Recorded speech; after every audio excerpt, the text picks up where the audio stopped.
Hey, what's good? What's good? What's good? Good people, it's your girl KB. You know what I do and you know why I do it. It is Wednesday morning. It is December 20th and it's 2:30 in the a.m. Man, it was a chore getting here this morning. Let's start on a lighter note. I attempted to comb my hair this morning, hence no hat. I usually wear a hat, y'all, because I don't like combing my hair. Okay, let me get into the real though. As I was driving, Spirit of the Lord dropped two words into my head: choose and use. And as I walked to my office from my parking spot, was a slight rain happening. And just as I hit the door, it was a torrential downpour. And again, the words choose and use popped into my head. And as I was riding up on the elevator, I started thinking about, what do these words mean? And why now? So as I'm riding up in the elevator, I started thinking about a difficult conversation I had with a young lady. It was a very difficult conversation about her choices. Amen. But I do that all day, every day. I talk to people about their choices.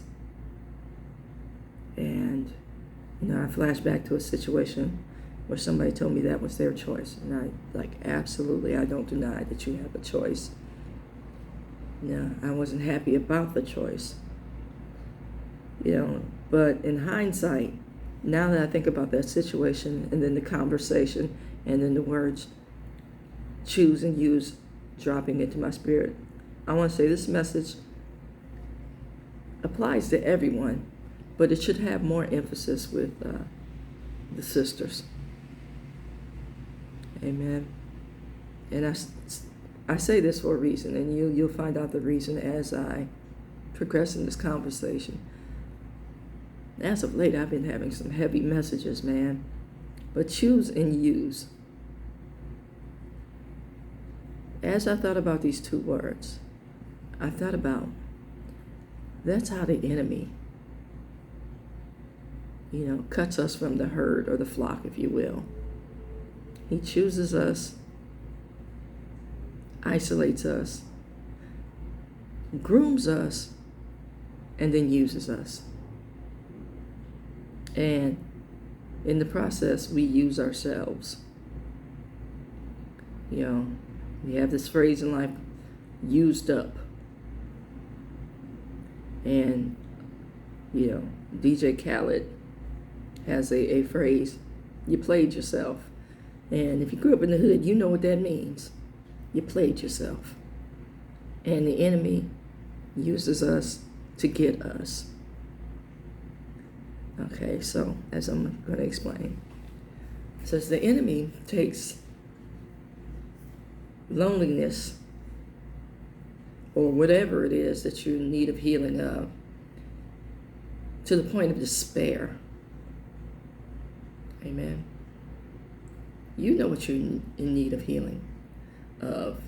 We know our deficits. We know our weaknesses. We know our faults and frailties. And you can't tell me that you don't. You've heard me say I get tired of grown folks telling me, I don't know. Yeah, you do. You had a plot and a plan.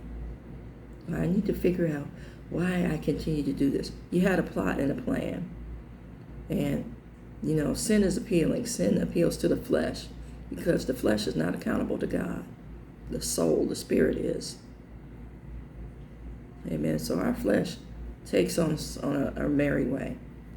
But again, I want to say the enemy takes whatever it is that we feel we are in need of healing and exploits it to the point of despair.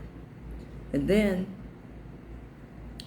the bars of the cell begin to develop because we're imprisoned by, I want to say, our desires. But sometimes it's even the desire for healing. But because this thing is so prevalent and present, we can't even get to taking action toward healing.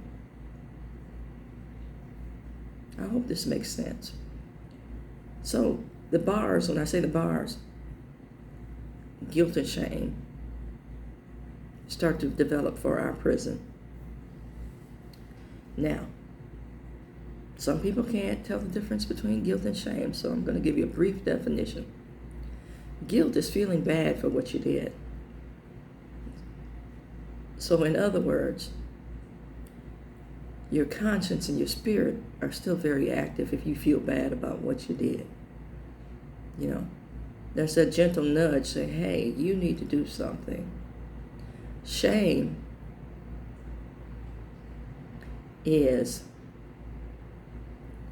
the belief that you are something.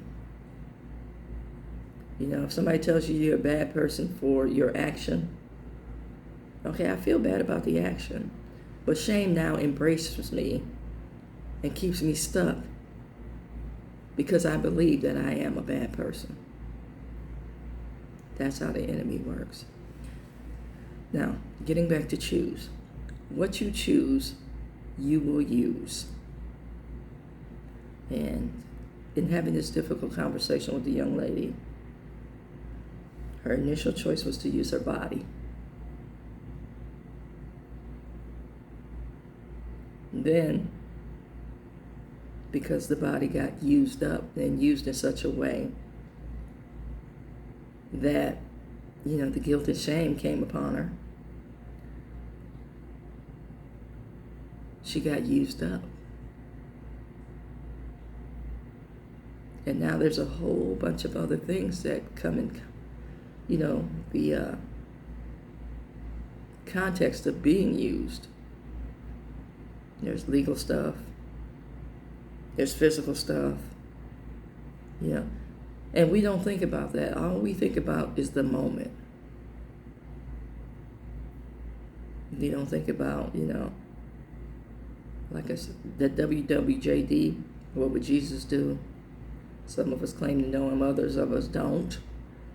But we don't have that long-term thinking, the big picture thinking. You know, how is my choice going to impact me in the long run? Is it a wise decision? Amen. And then the other thing that the enemy does is, because we recognize what we've done, we recognize our faults and frailties, you know, and we want to minimize it for us. Notice I said for us, not for other people, for us, because it's too much for us to deal with, knowing that we've done something. We highlight it in other people in order to deflect. Sisters, we call other sisters out their names. We identify and highlight their sins. Why? Because we recognize it in ourselves and in our behaviors. Brothers, you do the same thing, but I'm speaking to the sisters right now because we have created a chasm. It's like, and we tell ourselves, I don't trust women, you know. And the thing is, we never look at ourselves. You don't trust women because you don't trust you. And you know what you do. You know what you choose. You know what you use. And you're calling it out in other sisters. And the reason I'm bringing this up right now, in this season, this holiday season, is because this was the mindset that was attempted, notice I said attempted, to be used against Mary.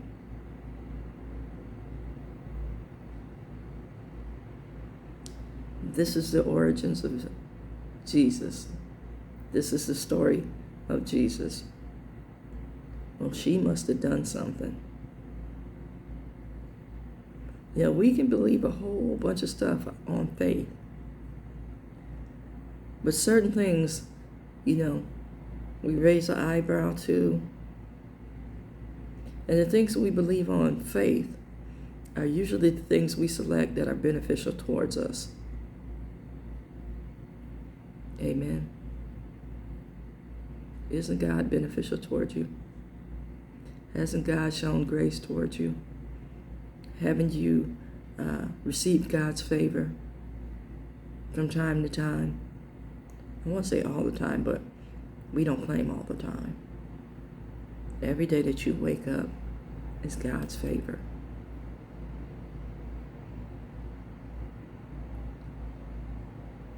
Choose and use.